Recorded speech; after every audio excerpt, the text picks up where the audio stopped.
আমি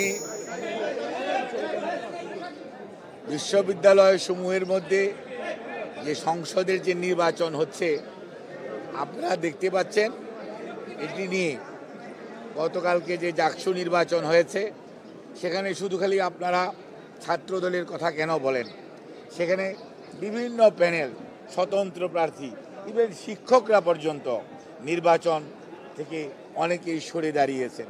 নিশ্চয়ই সেখানে কোনো না কোনো কারণ আছে। কাজেই আমার বক্তব্য থাকবে অত্যন্ত সুস্পষ্ট।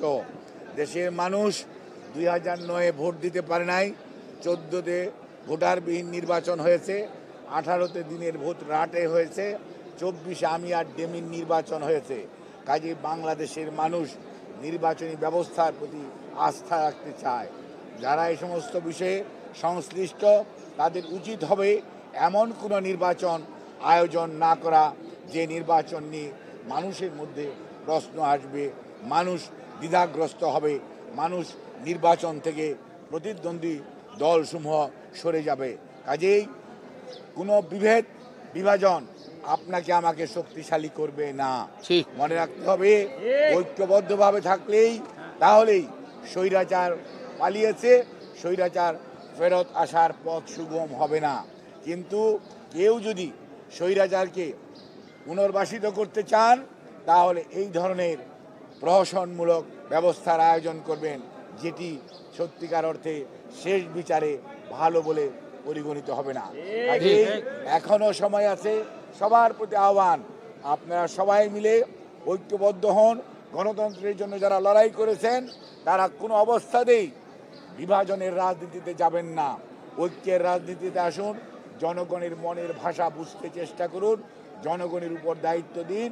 আর যারা এই সকল প্রক্রিয়ার সাথে সম্পৃক্ত তাদেরকে বলবো, বামেও যাবেন না, ডানেও যাবেন না, মধ্যবর্তী অবস্থা অবলম্বন করুন এবং ভোটারদের সাথে, জনগণের সাথে, পরিবেশের সাথে খাপ খাইয়ে চলুন।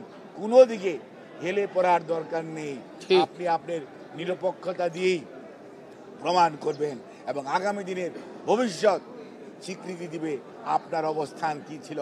আমরা আর এই ধরনের কেউ নির্বাচন থেকে সরে দাঁড়াবে, নির্বাচনের সাথে সম্পৃক্ত কর্মকর্তারা, শিক্ষকরা সরে দাঁড়াবে। আর নির্বাচনী প্রক্রিয়ার মধ্যে যে ধরনের ডাকসুতেও দেখলাম একজন সাংবাদিক অত্যন্ত দায়িত্ব পালনরত অবস্থায় শহীদ হয়েছে, গতকালকে দেখলাম ভোট গণনার সময় একজন শিক্ষক ইন্তেকাল করেছে। আমরা কোনো অবস্থাতেই এই ধরনের পরিস্থিতি যেটি অ্যাভয়েডেবল, অর্থাৎ আমার শারীরিক সুস্থতা কতটুকু আছে বা নাই, এগুলো কিন্তু সত্যিকার অর্থে অবশ্যই দেখার দরকার এবং এই ব্যাপারেও আমি বলবো ভবিষ্যতেও খেয়াল রাখা দরকার। কারণ আমরা এই ধরনের মর্মান্তিক দৃশ্য আমরা চাই না। আপনাদের সবাইকে ধন্যবাদ।